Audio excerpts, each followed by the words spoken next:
So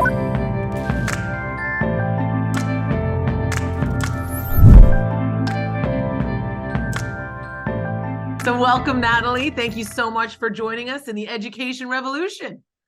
Thank you for having me. Yeah, I'm very excited for this conversation. My first question is really about education and what drew you to the space, because, we all went through formal education systems as children, and the experience can sometimes scar us so much so that we don't want to continue in the industry. Education is an industry. Sorry to burst that bubble for some of our listeners, but so what was your experience in education as a child that made you feel like, you know what, I want to become a teacher, or I want to join this education force? Probably like for so many people, when they've seen something modeled, then it feels more easily accessible. And so because my mom was a prof for my whole life, I was like, there was a teacher at home. And even though I went the road of public education initially, before going on and doing all the graduate stuff, I think I was just inspired by the way that she navigated teaching and learning really transparently at home. I mean, like, she'd be marking all the time in front of me. And so I would see her engaging with the thoughts of her students, and she would talk stuff out. And I think when I went on to university, I realized that there was no other option for me. Like, that was the direction I was going to go, it was going from my English degree to teacher's college. It felt very sort of seamless and quite linear. And in fact, my life has taken many more turns 20 years later, right? In terms of moving into like education adjacent kind of work. But that initial path felt pretty clear. And I think it was the modeling. Well, I think what you're talking about too, the concept that comes to mind is flow, right? The flow of the science of flow, and feeling like in that decision-making process. And I would say, knowing you and through some of these twists and turns professionally, as we all take, they're all similar. Like what do you think is some of the core commonalities in the work that you did in education throughout various levels, whether it was, working with youth in detention during your doctoral work, or working in post-secondary training, personalized education programs for different youth demographics there, or now teaching in higher education. And as you say, moving into the publication and production of education media in its various forms. What would you say, if you go back all the way to what drew you to this and what felt like flow, going from English to teacher's college, what are some of those common threads that you feel have been pulled through all of these different transitions for you?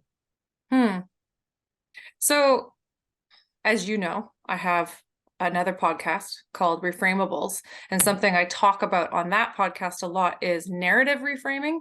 And the narrative component is really, really like a thread that sort of runs through everything I've done in education all the way from beginning to now. And what I mean by that is the ultimate power of the story to connect people and to draw people not just together in their own sort of relationships. And I think that is key. I would say that like relational teaching is very much the heart of who I try to be as an educator.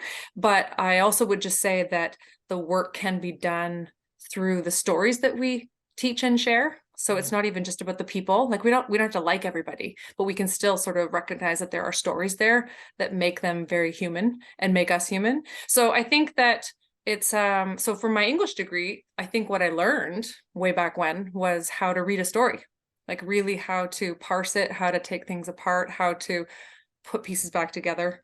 So that storytelling and taking kind of journey definitely would have flowed into then my own personal philosophy, my pedagogical underpinning, or whatever way you want to frame it as a teacher, is that I'm a narrative reframer.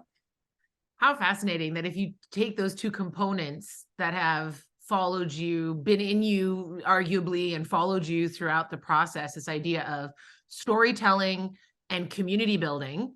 If you look back at education and what it really was, and what teaching and learning has been for millennia, it has been the sharing of stories and community to a great extent. Absolutely.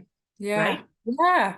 So you have this kind of foundational understanding of teaching and learning in its base principles, which you probably didn't recognize as such when you were going through it at that level, but they Yeah. followed you as these core elements of who you are in the education space, as they are core elements of education, period. I think that something like a real point of connection I see in my day-to-day these days is, so my work with the Faculty of Education at Yorkville University, which is an online, that Faculty of Education is completely online. So I have students that are meeting me every week, whether it's in our virtual classroom where like we're answering questions together, dialoguing in the written form, or whether we're meeting on Wednesday evenings for our seminar session and we're all kind of connecting. I've got people in Alberta, I've got people in BC, I've got folks in New Brunswick. So I mean, we're across the country, and many of these educators are longtime educators, some from higher ed, some from ECE. I mean, we're just talking like a real spectrum of experience. And something that I find so fascinating in terms of the taking apart of my own practice, let alone sort of education writ large, is through the reading. And I call it a relational reading practice. And I really believe in, when I say that, it's not just a term to me, it's like, I really mean this term that I'm saying now because I've experienced it. So when I read Maxine Green and, really look at the way that Care or Nell Noddings, like when I'm reading these names who sort of talk about these big, important concepts for me around relationship and how they have come out of educational readings that, go back to the 80s to the 70s. I mean, we're not talking about sort of like new on the cusp stuff focused on AI. Okay. So these are older, more seminal readings, but I'm unpacking them with a new reading audience with me. And we're doing it together because these are educators. These are not newbies who are about to go out into the field. These are folks doing their MEds who have been teaching, some of them maybe nearly as long as me. And so we are parsing the words of scholars who have come before us, but then like unpacking those words and how they fit into today. And the complications of today feel really complicated, but less so when they're scaffolded by the work that came before. I mean, like isn't that kind of what the process is supposed to be? We are supposed to dismantle to try again. The whole point of the university right now, the focus is decolonizing the university. And yet it is inherently, the institution of the colonizer. So how do you decolonize what is an inherently problematic institution? And so we're doing that by interrogating and unpacking and reveling at times in the words of other thinkers who have been doing this work long before us. And I find that relational reading practice really, really powerful. I'm doing it with the work, I'm doing it with my students, they're doing it with me, and then the building blocks start to kind of get put into place. And then each of them are now going back to their various sort of classroom iterations across this country and putting into practice some of that work. Yeah. I just think that's so cool. Like, I just think there's something so amazing about the work that we're doing for those 2 hours on a Wednesday. And then the next week I get to hear about how that was lived out in 2 totally different provinces like that. I think that that's what it looks like to me to dismantle and take apart. Yeah. And what you're saying is really important because we're in the title is revolution. And so often when I talk to people and I operate in the public system, I have I work at York University. I have many college and universities, as you say, built in colonial models, attempting to reframe, revolutionize, reform. These terms to me are not counterintuitive or conflicting in any way. It's approaches. How are we going to approach this undoing? Yeah. And the redoing, the remaking, in what way? And it's not one institution approaching it one way in all formats, in all faculties, in all programs. And I really do agree with you that it oftentimes, I think, rubber meets the road at practice. In the teaching and learning practice. And this is true whether you're teaching in a formal education system or you're teaching your kid at home, or you're teaching a partner how to love you better, what support looks like for you, or you're teaching in a non-governmental context, an NGO context. The rubber meets the road at the practice level. So I want to just double click on some of the practice pieces you mentioned there. Let's dive into relational reading. Can you explain for people what the difference is between an activity or a pedagogical task that is relational versus maybe what a more traditional form of a reading comprehension exercise might have looked like, and how yours is different.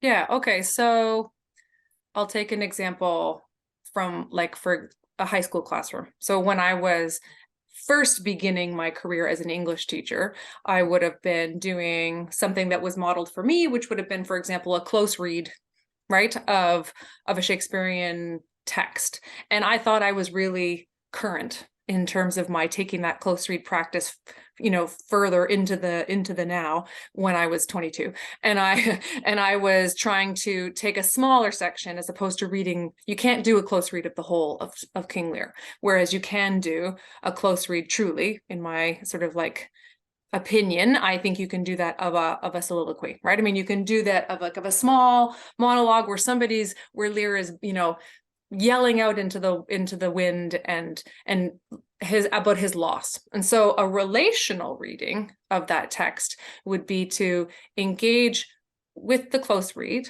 but now to bring it back to the self. So it's less about trying to understand just the words on the page, but how do those words meet the relationships that are formed in the space that is my classroom now. So my relational reading of Lear is not just to, as a teacher, is not just to teach the young people in front of me about the text, but is to actually learn with those young people about the text, and therefore of myself. So now to blow that out a little bit and say, okay, so take that now into the AMED classroom, where we're reading something by Hattie and we're talking about assessment and evaluation. How do we do a relational reading of that text? Well, all of a sudden now we're not just reading for understanding, we're reading for, as you say, practice making or praxis development. So it's relationally, if my student and I are coming, I have one student right now he's an instructor in the cadets. Well, that's a very different kind of classroom than I'm teaching. So we have to meet each other and figure out where we sit in relation to each other's jobs, because I struggle when I think about what the Army represents. And yet the work that he's trying to do in there is actually quite pedagogically sound. And so relationally, we have to find a way to meet each other so that we can both dive into Hattie and decide what we're going to do with it. So it really engages much more about the person you're reading with and the text. I do believe you can do this work just with you and the text. I think one can have a relational reading practice just with you and the text. I believe that the heart, the writer, that pedagogue can speak to you, but I think that there's a deeper process that can be enacted when you do it with others. Well, this is very interesting because, I mean, again, teaching and learning is everywhere. So if I think of self-development and self-growth, and let's say I'm learning about a Buddhist philosophy, right? And there are some key tenets in there, like in the Lear speech, there's loss. How does one deal with grief? How does one deal with trust? In the Buddhist text, I might be looking at concepts like struggle, and release and letting go and mindfulness. So these are concepts, as you say, that you could read to understand in terms of what the writer is interpreting them as, or the value that they hold. But now in this relational practice that you're outlining, there's a high emphasis on reflection. Yes. So embodying these concepts, taking them inside your psyche and being what do they mean to you? How does struggle, or this mindfulness, or this idea of grief, how does it look and feel and sound to you as a human being? And then contextualizing it. So you've got this reflective added piece, and you've got this contextual added piece, from what I hear. Absolutely. So this now me here, grief, grieving a parent versus grieving a lost loved one, a relationship that's ended versus the 10 pounds I gained, grieving the 10 pounds I gained. There's this idea of reflecting on the things you're reading and experiencing and contextualizing them. So like you say, I could do that work, developing my, growth and reading a book about Buddhist philosophy on my own. Sure. But if I get my friends together and I have a glass of wine and we start talking about it, or we venture in to the professional education space and we're leveraging our peers and our colleagues in that way. Give us an example of, I know it's in the title of your new book, and I'm excited to hear more about it, this idea of radical collegiality. Because I feel in one of the things that needs to get dismantled in education is competitiveness. Yes. And that works both for our students. You know, we're teaching our students these things, and ultimately they're in competition. There's this kind of radical competition, I feel, that our students face in a lot of different ways. Yeah. Just anthropologically, adolescents going through higher ed, you are competing for mates, competing for resources. Like, some of this stuff is built into our neurobiology. In school, the way the industrial systems have been set up, competing about grades, creating hierarchies of performance, they only serve to reinforce those kinds of base level mammalian instincts. And then it's present in our colleagues. We all have stories of staff room drama. And, you know, sometimes you talk about students on the playground. It's mirrored. Oh, we're worse. We're yeah. worse, I know, in our classrooms.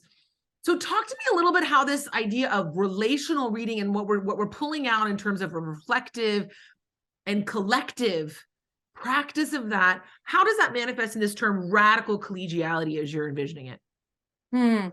I really like how you summed up relational reading. It's fun to hear it sort of spoken back to me, because it's one thing to have it play out in my head or on my page, but it's another thing to actually get to enjoy doing that with another, like with a person that you care about their opinion, but even just like, I mean, that's me for you, but even beyond that, right? Just somebody who's receptive to the work. And I would say that that is actually a part of the radical collegiality kind of concept. So Michael Fielding is the person who inspired me. He's the writer, the pedagogue who inspired that sort of thread to be drawn through my own work. And I think that his main focus, he would correct me if I was wrong, but I think his main focus is the democratization of education. Okay. So, and democracy for him means blowing open the collegium, if we want to kind of use a term like that. So like it isn't just about sort of colleagues. It's actually about like, where do we engage with community? How do we actually view our own students as connected to our collegial work? Because we recognize that we are all necessary in the classroom. I've written about it and I've called it the student teacher binary, where like you can't have one without the other. There is no teacher without her student, and there is no student without her teacher. And so now, with Fielding's kind of concept in mind, I would blow that wider open and say that it really does include then the larger community for collegiality to truly exist. But if we're just going to kind of go at it with, say, like teacher to teacher, in terms of those staff room conflicts, which can exist because we all come to the table with such dramatically different ideas. If at the heart of education is the desire for both teaching and learning, right? The idea that something will be taught and something will be learned, then the radical component is the acceptance that it is not an isolated process. So one cannot be a part of the teaching and learning community without others. So, in that kind of Levinasian sense of like, facing the other, and then what that does to the self and finding the self in the other. And so all of that work is sort of what kind of couches radical collegiality as a concept, the need for the other, the very important work of disagreement, right? I mean, like, it's actually okay to come to the table and not just argue for argument's sake, but actually to truly say, I'm going to meet this colleague at a place where something is not meshing, and try 100% to be open enough to hear where they're coming from.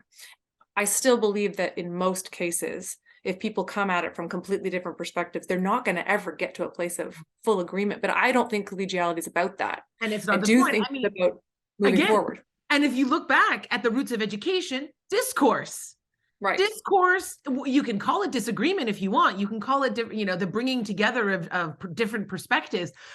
I mean, this is a hot topic in the world that we live in right now, with the division and the need for this polarity of opinion. And now in the digital spaces, having algorithms that create these echo chambers.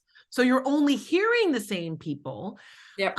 This is a hugely important thing I think you're touching upon here. Radical collegiality is a cultivation of discourse, and that including and like bringing to the table for that discourse opportunity different perspectives, and finding that that's the richness, that's how growth and learning Again, as you say, if that was the goal, and I feel like sometimes it's a moving target in all these educational environments, right?